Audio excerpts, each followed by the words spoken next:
Olá, sejam todos bem-vindos à disciplina de Fundamentos de User Experience, que é a primeira disciplina do nosso curso aí de User Experience, né?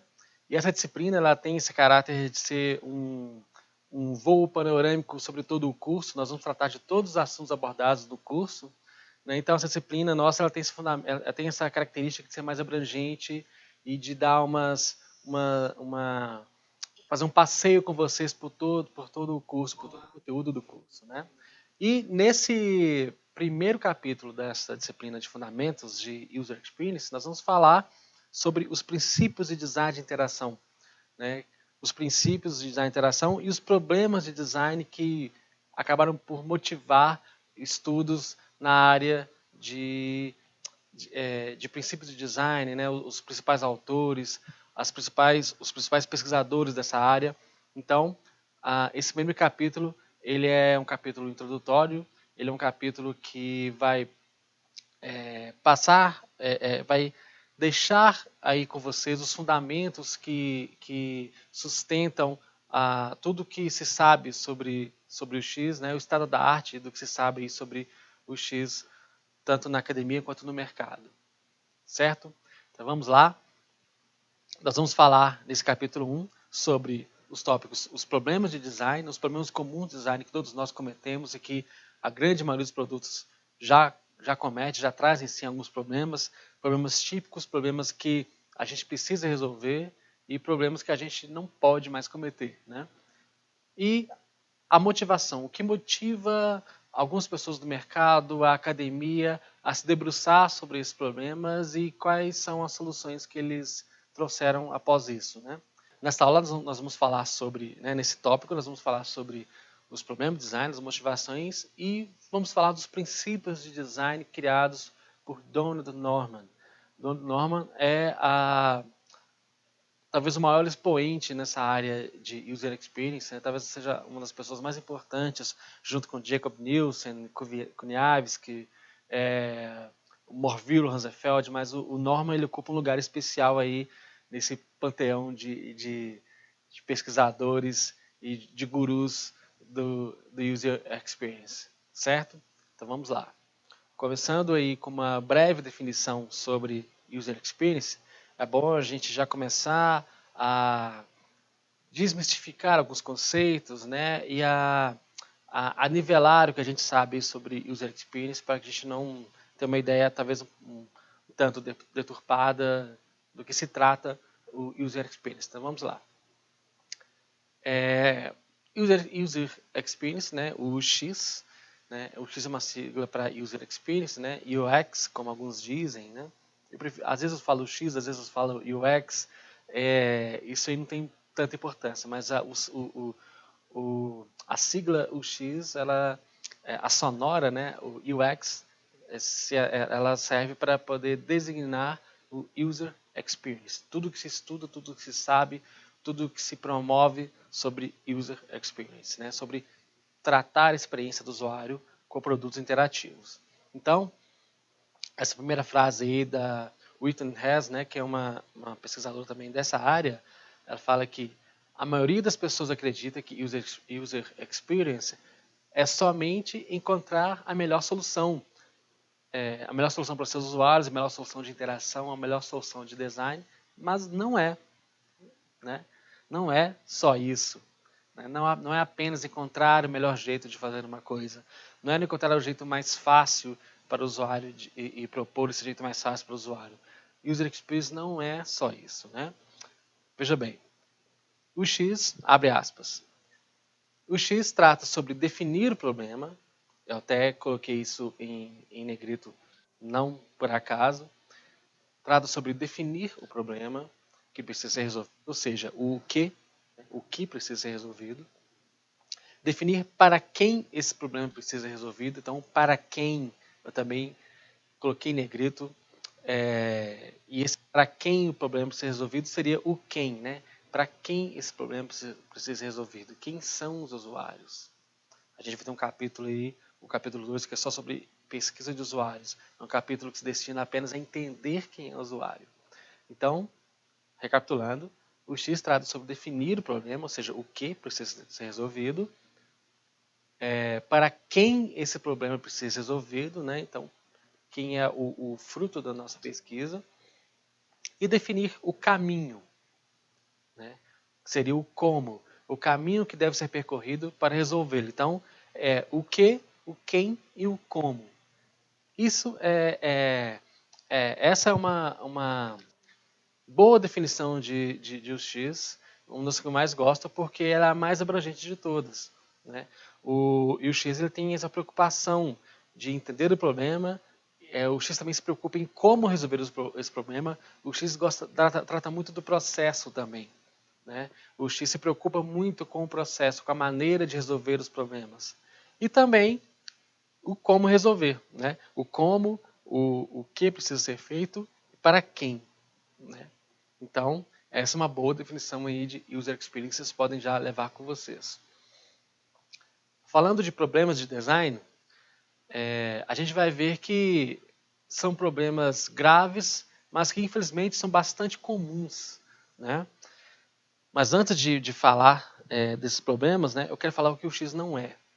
Até para a gente poder fazer um link aí do que a gente acabou de aprender sobre o X e agora o que o X não é, né? O X não é design de interface, né? Lembrando que design de interface tem uma sigla própria para isso, que é UI, né? UI, né? que é o User Interface. Então, o X não é design de interface. Em algumas grandes empresas, essas funções, esses cargos são até separados. Tem profissional de UX e profissional de UI, né? Tem a pessoa que faz o X, as pesquisas ali e tudo, que trata da experiência, e a pessoa que trata do design da interface, né? Do layout da interface, certo? Então, o X não é design de interface, não é UI, ok? O X também não é um passo, ele não é uma etapa do processo de desenvolvimento, né? Pelo contrário, o X ele perpassa por todo o ciclo de vida de desenvolvimento. O X tem que estar presente ali, né? O X, vocês podem entender o X como uma filosofia, como um propósito, como uma postura do time, né? O X também, e sobretudo o profissional de UX, ele não tem uma resposta para tudo, né? O designer, o profissional de UX, ele não é um guru que sabe todas as respostas. Não, pelo contrário, ele sabe fazer as perguntas certas, saber fazer as perguntas, né? Isso é mais importante, né? Saber observar e tirar conclusões dessas observações. E o X também não é tornar as coisas mais bonitas, não é tornar bonitinho a interface, não é tornar a tela mais agradável, não é só isso também. Pode até ser, mas não é, né? O X se preocupa mais em criar um produto que seja adaptado, que seja coerente, que seja consistente, que seja mais apropriado para aquele perfil de usuário e principalmente que seja mais apropriado para aquele contexto de uso.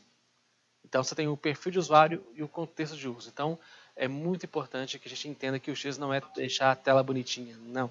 É fazer um produto que seja adequado ao seu usuário e ao seu contexto de uso, obviamente, né? O X também não é sobre tecnologia, né? Não é só para produtos tecnológicos, não é só para produtos digitais.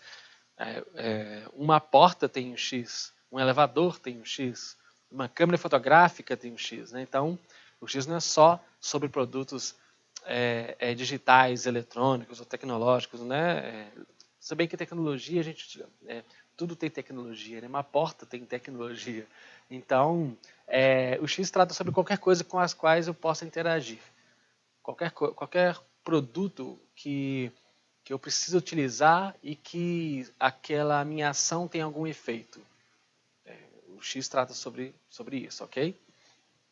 Também não é só sobre usabilidade. Lembrando que usabilidade trata da qualidade de uso, né, da eficiência e da eficácia. A gente vai falar mais sobre usabilidade durante a nossa disciplina, durante o nosso curso também, mas o X fala não só da eficiência e da eficácia de uso, mas também de aspectos emocionais, às vezes culturais, sobre as pessoas que utilizam o nosso produto, né? Tem aspectos de aspectos humanos da interação, ok? E também não é só para os usuários.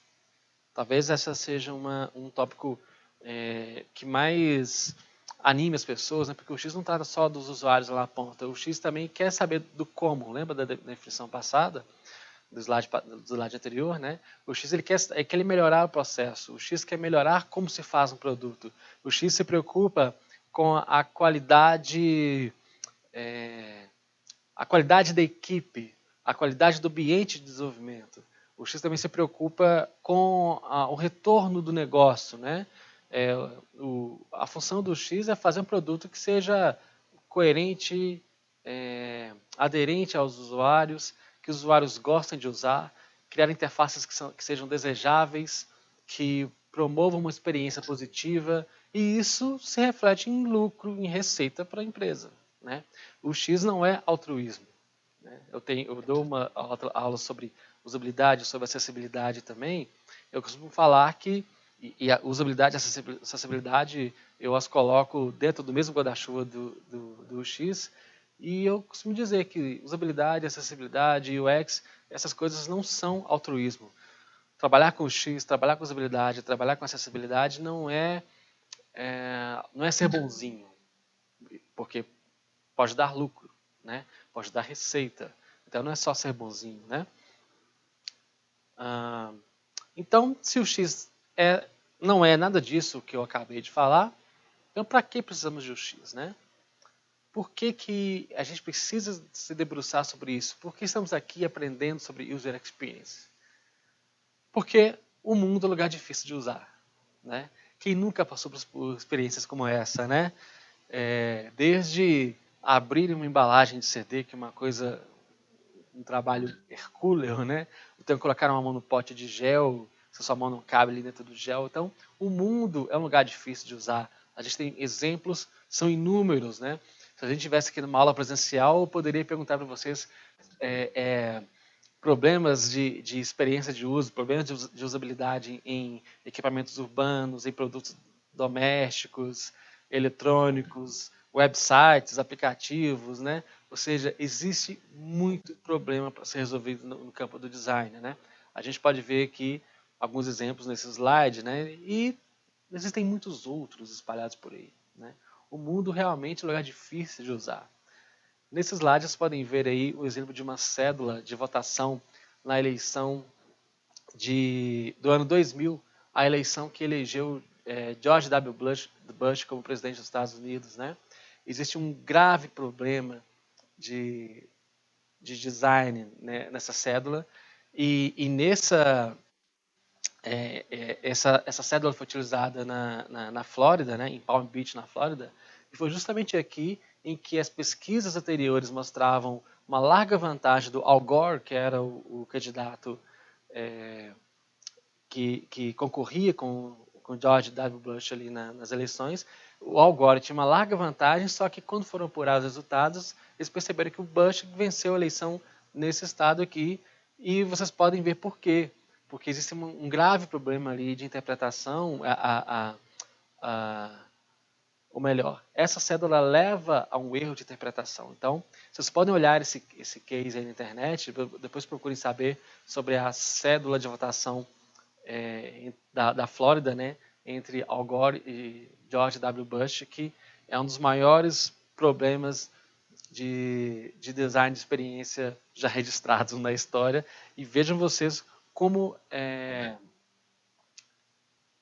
grave o que a gente faz. A gravidade de um X mal feito, né? A gravidade, a importância que nós temos nas mãos, né?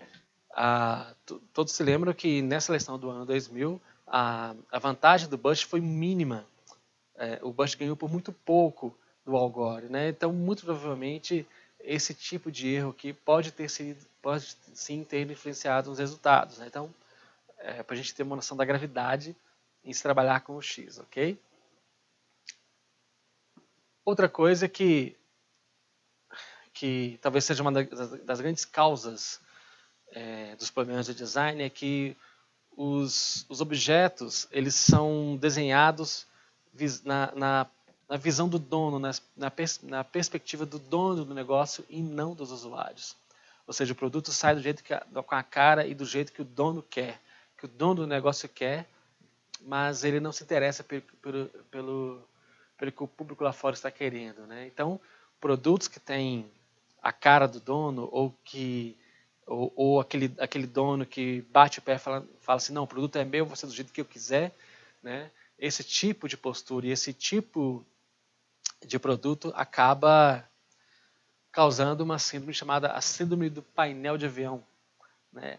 Ou feature creep. Feature creep significa você poluir a sua interface com coisas desnecessárias, né? Você enche de funcionalidades, enche de botões, enche de comandos, né? Enche de campos, porque você é o dono do negócio, você quer que o seu produto tenha o máximo de funcionalidades possível na mesma tela e tal, porque você gosta assim, e vai ser assim, porque você é o dono do negócio, você que está pagando, e vai ser do seu jeito, né? E por causa disso você faz o produto e lança ele desse jeito, e quando as pessoas se deparam com esse produto, elas têm aquela síndrome do painel de avião. Meu Deus, que tanto de tecla, onde é que eu aperto, onde é que liga? E fica perdida no meio daquela coisa agressiva, daquela interface agressiva, né? Então, a maioria das funções ficam subutilizadas e fica difícil para as pessoas entenderem e principalmente causa uma frustração de quem utiliza, né? A pessoa se sente diminuída em relação à interface, né? Existe um estudo muito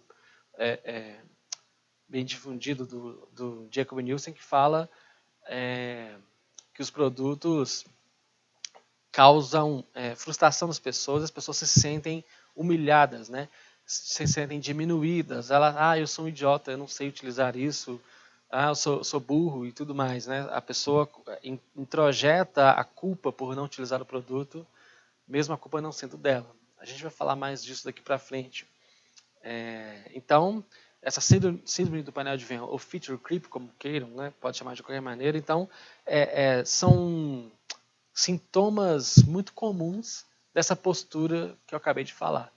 Que o produto é meu, vai ser do jeito que eu quero, ou seja, aquele produto que reflete apenas a visão do dono, mas não tá interessado sobre o que as pessoas pensam, o que as pessoas utilizam. Ele não se preocupa em observar os usuários, como os usuários se comportam em produtos similares, né? Então, o produto é meu, vai ser do jeito que eu quero. Então, a gente acaba enchendo o produto de funcionalidades e de features, né? Então, acaba virando uma coisa esquisita. Tem até essa piadinha, esse meme que foi muito espalhado nas redes sociais e tal, né? Então, você pode ver que é uma tela típica de um produto da Apple. Aqui, uma tela típica de produto do Google, né? Da Apple, só uma interface limpa escrito Touch. A do Google é uma interface super limpa, com um campo de busca escrito Find, né, ou Procure. E esta é a tela da sua empresa, né, o produto, o software desenvolvido na sua empresa, né, cheio de campos, cheio de comandos, cheio de botões, cheio de subcampos, né, e tal. Então, esse é um meme, uma piada, mas que reflete muito bem, que tem um grande fundo de verdade sobre produtos desenvolvidos aqui nas nossas empresas, né, com a visão do nosso produto, com a visão do dono, né, o dono quer assim, vai ser assim e pronto, não quer fazer pesquisa, não quer entender público, não quer fazer pesquisa de mercado de usuário, não quer fazer nada. O meu produto vai ser assim e é assim que vai ser e acaba ficando assim, ok? O feature creep. Então, vamos evitar isso daqui para frente. A gente vai falar sobre pesquisa de usuários, que é o capítulo 2 da nossa disciplina, né? Que fala sobre isso, sobre entender os nossos usuários e criar produtos que eles entendam e que eles gostem, ok? E sair da nossa visão, da nossa área de conforto, né? Nossa zona de conforto e criar produtos com a nossa cara. Não, nosso produto tem que ter a cara de quem vai utilizar.